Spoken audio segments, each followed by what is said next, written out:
Summer holidays vandachu, நம்ம GT Holidays vandachu. GT Holidays, South India's #1 travel brand. Meenakshi Faculty of Pharmacy. Admission open for B.Pharm. Apply now. ராணுவ உடைய சாதிய கண்ணாடி போட்டு பார்க்காதீங்க. அது மாதிரி ராணுவத்துக்கு வந்து சாதி மதம்லாம் கிடையாது. குறுகிய கண்ணோட்டத்தோட பார்க்கறதே உங்களோட வேலையா போச்சு அப்படின்னு உத்தரப்பிரதேச பாஜக முதல்வராக இருக்கக்கூடிய யோகி ஆதித்யநாத் கடுமையாக கண்டிச்சிருக்காரு. யாரை அப்படின்னா இப்போ ஒரு ராணுவ பெண் அதிகாரிக்கு எதிராக பாஜக பேசினாங்க இல்லையா, அதற்கு எதிராக கிடையாது, வேற ஒருத்தரை கண்டிச்சிருக்காரு. இவ்வளவு ஆவேசமா கண்டிச்சிருக்காரு. அதனுடைய பின்னணி என்ன அப்படிங்கறத விரிவா பேசிடுவோம். அதே மாதிரி சிங்கத்தினுடைய கால்கள் பழுதுபட்டாலும் சிங்கத்தினுடைய சீற்றம் குறையாது. ஆனா இந்த சிங்கத்துக்கு கால்கள் பழுதே படலையே, அப்ப சீற்றம் எப்படி இருக்கும் தெரியுமா அப்படின்னு ஆவேசமா கர்ஜித்திருக்காரு ராமதாஸ். வணக்கம் அழகு, வெல்கம் டு சென்சேஷன்.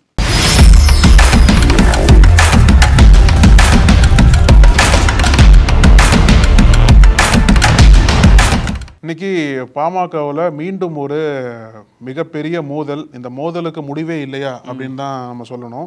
ஏன்னா என்னதான் ஒரு பக்கம் ராமதாஸ் வந்து கட்சிக்குள்ள உட்கட்சி பூசல இல்லைன்னு சொன்னாலும் ஒவ்வொரு நிகழ்வுகளுமே வந்து கட்சிக்குள்ள பெரிய ஒரு மோதல் என்பது போயிட்டு இருக்கு அப்படின்றத நமக்கு வெளிப்படையாக காட்டுது. இப்போ உதாரணத்துக்கு சொல்லணும் அப்படின்னா, இந்த மே 11ஆம் தேதி இந்த சித்திரை முதல்வர் மாநாடு நடத்துனாங்க இல்லையா, அந்த மாநாட்டில் கூட ராமதாஸ் வந்து அன்புமணி எச்சரிக்கும் விதமா பல கருத்துக்களை பேசினாரு. அதில் என்ன சொன்னார் அப்படின்னா, அந்த மாதிரி கட்சிக்குள்ளேயே பல குழுக்கள் இருக்கீங்க, நானே இந்த வயசுல வந்து உழைச்சிட்டு இருக்கேன், நீங்க உங்களால் உழைக்க முடியலையா, நம்ம இந்த கிழ என்ன அவர் வார்த்தை, இந்த கிழ என்ன பண்ணணும்னு நினைக்காதீங்க அப்படின்னு எச்சரித்திருந்தார். ஆமா, அது மட்டும் இல்லாம நம்ம கம்யூனிட்டி மக்களே நம்ம ஓட்டு போட மாட்டாங்க அப்படின்ற மாதிரி பல கருத்துக்களை பதிவு பண்ணிட்டு அன்புமணிக்கு மறைமுக எச்சரிக்கைலாம் கொடுத்திருக்காரு. ஆனா அந்த பேச்சு இருக்கு இல்லையா, அவரோட கருத்துக்கள் வந்து கட்சிக்குள்ள அந்த அளவுக்கு பெருசா வரவேற்பு பெறல. அந்த கருத்துக்களுக்கே பல எதிர்ப்புகள் இருக்க போய் தான் அந்த எதிர்ப்போட நீட்சி தான் இன்னைக்கு காலையில நடந்த ஒரு கூட்டத்தில் தெல்ல தெளிவா தெரிஞ்சிருக்கு. நீங்க மே 11 சித்திரை திருவிழா மாநாடு நடந்துச்சுல்ல, அதற்கப்புறம் இந்த 5 நாள் நீங்க பாத்தீங்கன்னா பாமகவினுடைய பல தொண்டர்கள் இருந்து நிர்வாகிகள் வரைக்கும் பலரும் ராமதாசனுடைய இந்த கருத்தை விமர்சிக்கும் விதமா தான் பதிவு பண்ணிட்டு வந்திருக்காங்க. அது வந்து அவங்களால அன்புமணி புறக்கணிக்கப்படுறது ஏத்துக்க முடியல. அதே நேரம் பாமகவினுடைய ஐக்கானா இருக்கக்கூடிய ராமதாஸ் இப்படி பேசுறதையும் அவங்களால செரிக்க முடியல. அது என்ன அப்படின்னா, யாருதான் கட்சியோட கண்ட்ரோல் இருக்கிறது? இப்ப இந்த மாநாட்டுக்கு அன்புமணி ஏற்பாட்டுல தான் பண்ணாங்க, அவர் தான் தலைமை தாங்கினார். ஆனா பாமக நிறுவனராக ராமதாஸ் வந்து முன்னாடி வந்ததுக்கு அப்புறம் அன்புமணி வந்து ஓரங்கட்டி அவர் தான் தலைவர்ன்ற மாதிரி மீண்டும் சொன்னார் இல்லையா, அன்புமணி செயல் தலைவரும் ஆக்கிட்டார். அதனால பாமக தொண்டர்களுக்கு இன்னும் அந்த குழப்பம் இருக்கு, யாரு தான் கட்சியில தலைவராக இருக்கீங்க. இப்போ இன்னைக்கு அந்த கோஷ்டி பூசல் என்பது மீண்டும் வெளிப்படையாக வரிச்சிருக்கு.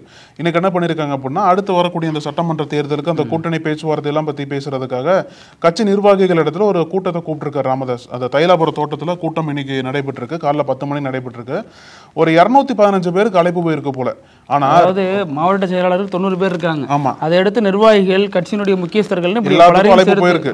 ஆனா வந்தது என்னமோ ஏமாற்றம் தான். ராமதாஸ் இவ்வளவு பெரிய ஏமாற்றத்தை எதிர்பார்த்தாரான்னு சொல்லிட்டு தெரியல. ஏன்னா 215 பேருக்கு அழைப்பு போயிருக்கு, வந்தது வெறும் 15 பேர் தான். அப்ப அந்த அளவுக்கு கட்சிக்குள் உட்காட்சி போசல் இருக்கு. குறிப்பா சொல்லணும் அப்படின்னா, இந்த கூட்டத்திற்கு அன்புமணி ராமதாஸே வரல. மாநாட்டில் ராமதாஸோட கருத்துக்கு கிளம்பின எதிர்ப்பு, அதை தொடர்ந்துதான் ராமதாஸையே வந்து பல நிர்வாகிகள், பல மூத்த நிர்வாகிகள் புறக்கணிச்சிட்டாங்க. அதனோட வெளிப்பாடு தான் இன்னைக்கு ஒட்டுமொத்தமா பல பேர் வந்து இந்த கூட்டத்தை புறக்கணிச்சிருக்காங்க அப்படின்ற செய்தியெல்லாம் சொல்றாங்க. இதுல நல்லா கவனிச்சீங்கன்னா, ராமதாஸினுடைய ஆதரவாளர்கள் தான் பெரும்பாலும் வந்திருக்காங்க. ஆமா, ஜி.கே. மணி, வடிவேல் ராவணன், இந்த மாதிரி முக்கிய கட்சியினுடைய முக்கிய முகம், அவரால் அங்கீகரிக்கப்பட்டவங்க தான் வந்திருக்காங்க. அவருக்கு எதிராக அரசியல் செய்யறவங்க அல்லது அன்புமணியனுடைய ஆதரவாளர்கள் கருதப்படுற யாருமே இதுல ரொம்ப தெல்ல தெளிவா இந்த நிகழ்ச்சியை புறக்கணிச்சிருக்காங்க. ஆமா, நீங்க நம்பர்ஸே பார்க்கலாம், 215. ரெண்டாவது இன்னொரு முக்கியமான விஷயம் என்னன்னா, 5 எம்எல்ஏக்கள் இருக்காங்களே பாமகக்கு, 5 எம்எல்ஏக்கள்ல 3 எம்எல்ஏக்கள் வரல, 2 பேர் மட்டும் தான் போயிருக்காங்க. ஆமா, இதுல அன்புமணியை பொறுத்த வரைக்கும் இந்த ஈகோ பாலிடிக்ஸ் இன்னும் போயிட்டு தான் இருக்கு. ஆனா இதுல என்ன இன்னொரு முக்கியமான காரணம் சொல்லப்படுது அப்படின்னா, இது வெறும் தந்தை மகன் மோதல் மட்டும் அல்ல அப்படி. ஏன்னா அதுக்கு முன்னாடி செய்தியாளர் சந்திப்புல ராமதாஸ் சில கேள்விகள் எல்லாம் கேட்கப்படுது. ரொம்ப சூடான கேள்விகள் கூட ரொம்ப நிதானமா ரொம்ப கூலா பதில் சொன்னாரு. இந்த மாதிரி கட்சியில ஒரு கோஷ்டி பூசல் இருக்கு, தந்தை மகன் மோதல் இருக்குன்னு கேட்கிறப்ப, மார்கழி மாசம் பஜனை பாடிட்டு போவாங்க அப்படிங்கிற மாதிரி அதுதான் கோஷ்டின்னு சொல்லுவாங்க அப்படின்னு ஜஸ்ட் லைக் தட் அந்த கொஸ்டினை கடந்து போயிருந்தாரு. அது மாதிரி நிறைய கேள்விகளுக்கு நடவடிக்கை எடுக்கப்படுமா வராதவங்க மேல அப்படின்னு கேட்டப்ப, அதெல்லாம் நடவடிக்கை எடுக்க வாய்ப்பு இல்லை, அவங்களா விரும்பினாங்கன்னா அவங்க வேணா கட்சி விட்டு நீக்குவோம் அப்படிங்கிற மாதிரிலாம் சொல்லியிருந்தாங்க. இல்ல, அவங்க அவர் சொன்ன காரணமும் குறிப்பிட்டு சொல்லி ஆகணும். என்ன சொன்னார் அப்படின்னா, இந்த மாநாட்டு நடத்தினாங்க இல்லையா, மாநாடு நடத்தின கலைப்புல சில நிறைய பேர் கலந்துக்க முடியல, அந்த கலைப்புல இருக்காங்க நிறைய பேர், வராதவங்க சிரிப்போட சொன்னாரு. அதுல உண்மையா இல்ல நக்கல் பண்ற விதத்துல சொல்றாரா அப்படின்னும் தெரியல. வராதவங்க எல்லாம் போன் பண்ணி எங்க பேசினதா சொல்லிட்டு ஒரு சமாளிக்கும் விதமா வழக்கத்தை கொடுத்தாரு. ஆனாலும் கட்சியினுடைய சிறப்பு மாவட்ட செயலாளர்கள் கூட்டத்தை கூட்டுறதுங்கிறது என்னதான் இருந்தாலும் தலைவரனுடைய அதிகாரத்துக்கு உட்பட்டதுதான். ராமதாஸ் பொறுத்த வரைக்கும் நிறுவனர், கட்சியினுடைய ஐகான் அப்படிங்கிற வகையில தான் அவர் பார்க்கப்படுறாரு. அவரது வரம்புக்கு உட்பட்டது இது கிடையாது அப்படிங்கிற ஒரு வாதமும் முன்வைக்கப்படுது. இன்னொரு கருத்து என்ன சொல்லப்படுதுன்னா, ராமதாஸ்க்கு இது தேவையில்லை, அவர் கட்சியை வழிகாட்டும் அளவுல ஒரு தமிழ்நாட்டினுடைய ஆகப்பெரும் தலைவர், முக்கிய தலைவராக இருந்தவர், கட்சி தொடக்க காலத்துல இடஒதுக்கீடுக்காக நிறைய போராட்டங்கள் நடத்தினவர், அந்த அந்தஸ்திலே அவர் இருக்கலாம், இவ்வளவு தூரம் இறங்கி வரணும்னு அவசியம் இல்லை. இறங்கி வந்து இப்ப வந்து கிட்டத்தட்ட அவர் பலத்தை நிரூபிக்கிறங்கிற பேர்ல இப்படி அம்பலப்பட்டிருக்காரு, இது தேவையில்லாத ஒண்ணு.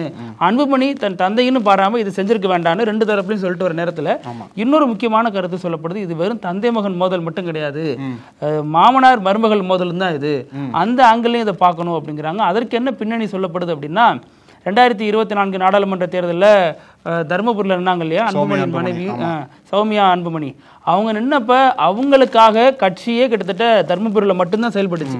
மீதம் இருந்த தொகுதிகளில் ஒரு 10-11 தொகுதிகள் நினைக்கிறேன், அந்த தொகுதியில் எதுலையுமே வந்து ஆக்டிவா செயல்படலை. அந்த வெற்றி பெறணுங்கிற முனைப்பு மற்ற தொகுதிகள் எங்கேயுமே உங்களுக்கு தெரியல. அதே நேரம் இந்த தொகுதியில் மட்டும் இவ்வளோ ஆக்டிவா செயல்பட்டாங்க. இது ராமதாஸ்க்கு ஜென்ரலா ஒரு கருத்து சொன்னார், இது வந்து தேவையில்லாத ஒரு விஷயம், எல்லா இடத்துலயும் கட்சி இப்படி செயல்படணும் அப்படிங்கிற அந்த இடத்துல அந்த புள்ளியில இருந்தா அந்த மோதல்லாம் உருவானுச்சு. அதற்கடுத்து தான் பல பிரச்சனை. அதுக்கப்புறம் அந்த தந்தை மகன் மோதல் உச்சத்துல இருந்தப்ப சௌமியா அன்புமணிட்ட செய்தியாளர் கேட்கிறப்ப அது குறித்த பதிலே சொல்லல, யார் தலைவர் கட்சின்னு கேட்ட பதிலே சொல்லாம அவாய்ட் பண்ணிட்டு போனாங்க. இன்னும் மாமனார் மருமகளுக்கு இடையில இருக்கிற அந்த மோதல் வந்து இன்னும் விரைவில் வந்து வெளிப்படும், என்னென்ன காரணங்கள்னு பொதுமக்களுக்கு இன்னும் அதிகமான தகவலோடு வெளில வரும் அப்படின்லாம் பாமகவை சேர்ந்தவர்கள் இப்ப கருத்து பதிவிட்டு வராங்க. இன்னைக்கு ராமதாஸ் இன்னொரு முக்கியமான கருத்து என்ன சொன்னார் அப்படின்னா, இந்த கூட்டத்தோட நோக்கமே வந்து 50 தொகுதிகளை எப்படி படுத்துக்கிட்டே ஜெயிக்கலாம் அப்படின்ற வித்தையை வந்து கற்றுக் கொடுத்துருக்கேன் அப்படின்னு சொல்றாரு. அவங்களுக்கும் கற்றுக் கொடுத்துருக்கேன். ஆமா ஆமா, அது மட்டும் இல்லாம தேர்தல்கள் எப்படி வெற்றி பெறுறது, அப்புறம் அது மட்டும் இல்லாம இன்னொரு உறுதியும் சொல்றாரு, நாங்க நிச்சயமா கூட்டணியோட தான் தேர்தலை போட்டி போடுவோம்னு சொல்றாரு. ஆனா அந்த கூட்டணி வந்து யாரோட கூட்டணி, இப்போ அதிமுகவோட கூட்டணி வைக்க முடியாது, அதிமுக வச்சு பாஜக வைக்கிற மாதிரி தான் இருக்கும்.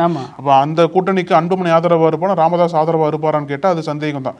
அப்ப யாரோட கூட்டணி வந்து ரெஃபர் பண்றாரு இவரு, திமுக கிட்டனா ஹிண்ட் போடுறாரா? வாய்ப்பு இல்லை, மாநாட்டிலே உறுதிப்படுத்திட்டாங்க. கிட்டத்தட்ட சிஎம் ஸ்டாலினே வந்து வதந்தின்னு சொல்லிட்டாங்க, பாமகவோட கூட்டணி என்பது வதந்தின்னு சொல்லி முடிச்சிட்டாரு. வன்னியருக்கு திமுக துரோகம் செஞ்சிருச்சுன்னு சொல்லிட்டு அதை உறுதி பண்ணிருக்காங்க. கூட்டணி இல்லங்கிறதுக்கான வாய்ப்பை அடைச்சிட்டாங்க ரெண்டு தரப்புல. அப்படிங்கிற சமயத்துல ராமதாஸோட கூட்டணி பார்வை என்னவா இருக்கு அப்படின்றத பொறுத்து இருந்தா பார்க்கணும். தமிழகத்துல இருக்கிற டாஸ்மாக் கடையில பல கோடிக்கு ஊழல் நடந்திருக்கதா அமித்ஷா முதற்கொண்டு பலரும் கருத்து பதிவிட்டு வந்தாங்க. வந்து பெரிய குற்றச்சாட்டாக முன் வச்சாங்க. அதை அடுத்துதான் செந்தில் பாலாஜி ஒரு விளக்கம் கொடுத்தார். இது வந்து அமலாக்கத்துறை சொல்றதுக்கு முன்னாடியே எப்படி பாஜக மாநில தலைவர், முன்னாள் மாநில தலைவர் அவர் எப்படி சொன்னாரு அப்படின்லாம் கருத்து சொல்லியிருந்தாங்க. இது பெரிய அளவுல சர்ச்சையானுச்சு. அதற்கு குறிப்பா டாஸ்மாகோட எம்டி வந்து குறிவைக்கப்பட்டார். அவர் வந்து இவங்களுக்கு சாதகமா இருக்காரு, நிறைய அவர் மேலேயும் முறைகேடு புகார்கள்லாம் இருக்கு அப்படின்னு நிறைய குற்றச்சாட்டு சொல்லப்பட்டு வந்துச்சு. இந்த நேரத்துல தான் அவரையே வந்து இடி வந்து ஒரு வளையத்துல நெருக்கியிருக்காங்க. இப்ப பெரிய நெருக்கடியில அவரும் சிக்கியிருக்காரு. ஏன்னா இதுக்கு எதிராக வழக்கப்பட்டதுல அவரும் ஒரு நபர் இல்லையா. டாஸ்மாக்ல இருக்கக்கூடிய பெண் ஊழியர்களையும் இடி வந்து இரவு நீண்ட நேரமா விசாரிச்சிச்சு அப்படிங்கிற வகையில டாஸ்மாக் சார்பாகவும் கவர்மெண்ட் சார்பாகவும் புகார் மனு கொடுக்கப்பட்டுச்சு ஹைகோர்ட்ல. அதுல வந்து இவர் தான் கையெழுத்து போட்டு கொடுத்தாரு.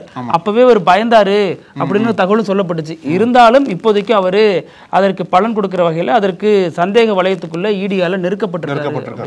ஆமா, இன்னைக்கு வந்து அமலாக்கத்துறை தமிழகத்துல பல்வேறு இடங்கள்ல குறிப்பா வந்து 10 இடங்கள்ல சோதனை போட்டிருக்காங்க போல. இந்த டாஸ்மாக் ஊழல் சம்பந்தமா தான் ஏற்கனவே மார்ச் மாசமே வந்து முதல் கட்டமா சோதனை என்பது நடைபெற்றது. அப்ப வந்து என்ன ஒரு சார்ஜ் அப்படின்னா 1000 கோடி அளவிற்கு முறைகேடு நடந்திருக்கு. குறிப்பா சொல்லணும் அப்படின்னா சட்டவிரோத பண பரிமாற்றம், அது மட்டும் இல்லாம இந்த டெண்டர் ஒதுக்கீடு பண்றதுல முறைகேடு, இந்த மாதிரி பல முறைகேடுகள் வந்து டாஸ்மாக் நடந்திருக்கு. அதனோட நீட்சியா தான் வந்து அமலாக்கத்துறை வந்து டாஸ்மாக் அலுவலகத்தை ரைடு பண்ணாங்க. அப்பவே வந்து பல குற்றச்சாட்டுகள்லாம் சுமத்தப்பட்டது. இன்னைக்கு வந்து அந்த ரைடோட 2ஆம் பாகம் வந்து இன்னைக்கு தொடர்ச்சியா பண்ணிட்டு இருக்காங்க.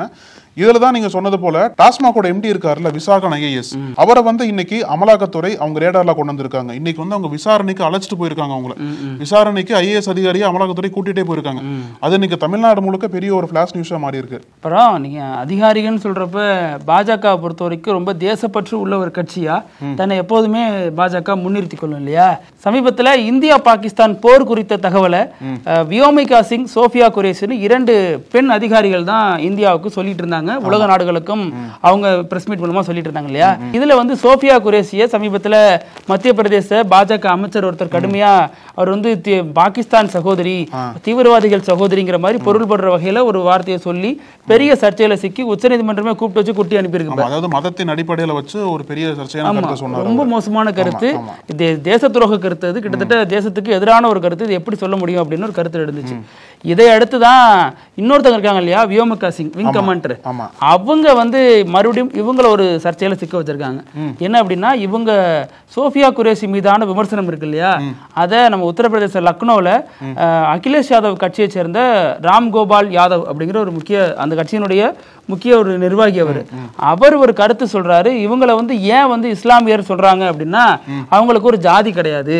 இதே வந்து வியோமிகா சிங்க சொல்லுவாங்களா, அவங்க வந்து ராஜ்புத் சமூகத்தை சேர்ந்தவங்க. அதே மாதிரி ஏகே பார்தியை சொல்லுவாங்களா, அவர் யாதவ் சமூகத்தை சேர்ந்தவர்னு அந்த மீட்டிங்ல இருந்த ஒரு ஆண் அதிகாரி உட்பட வியோமிகா சிங் உட்பட பலரையும் வந்து அவங்க ஜாதியை சொல்லி இவரு மென்ஷன் பண்ணி சொல்றாரு. அதாவது பாஜக வந்து மதத்தை கையில் எடுத்து அவங்க ஜாதியை கையில் எடுக்கிறாங்க. அதுக்கு காரணம் என்ன சொல்றாங்கன்னா, இது வந்து இவங்களை ஏன் தொடல அப்படின்னா, அவங்களுக்கு பின்னடியில ஒரு வலுவான ஜாதி இருக்கு, அதனால அவங்களை டச் பண்ணல.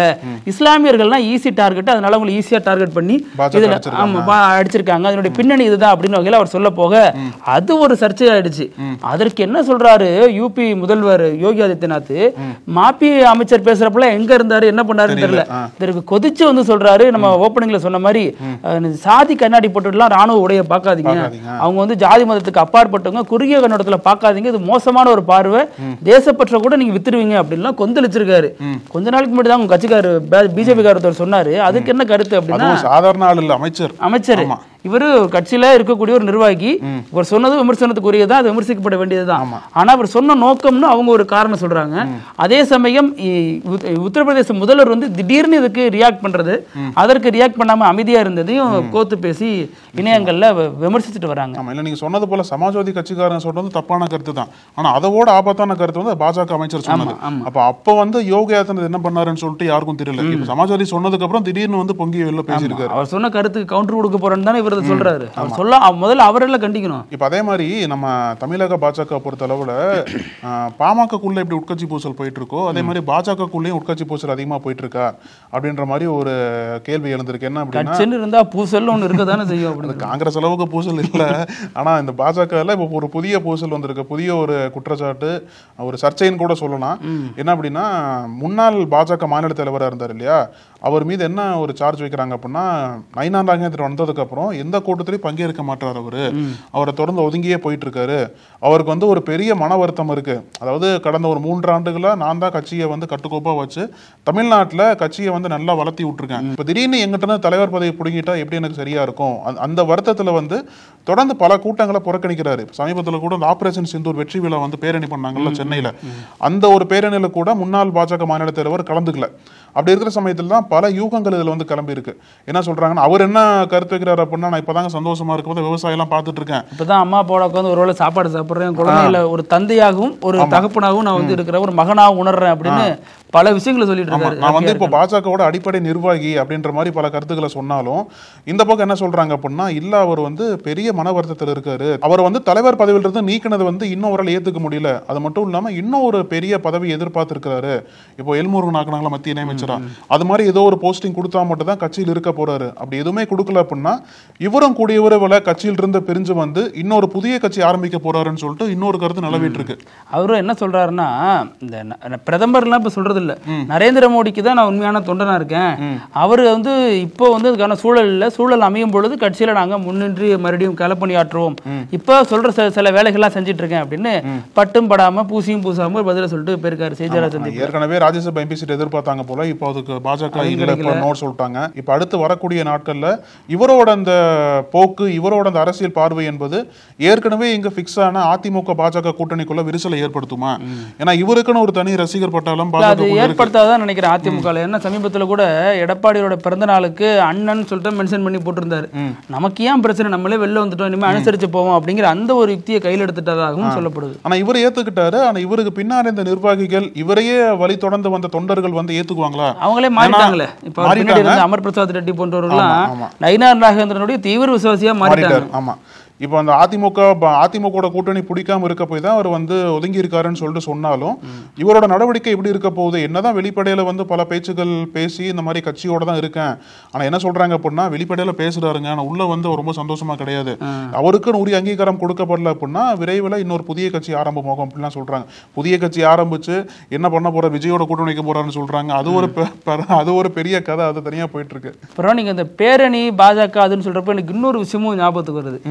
ராஜஸ்தான்ல ஆபரேஷன் சிந்தூருக்கு ஆதரவாக ஒரு பேரணி போயிருக்காங்க பாஜக காரங்க.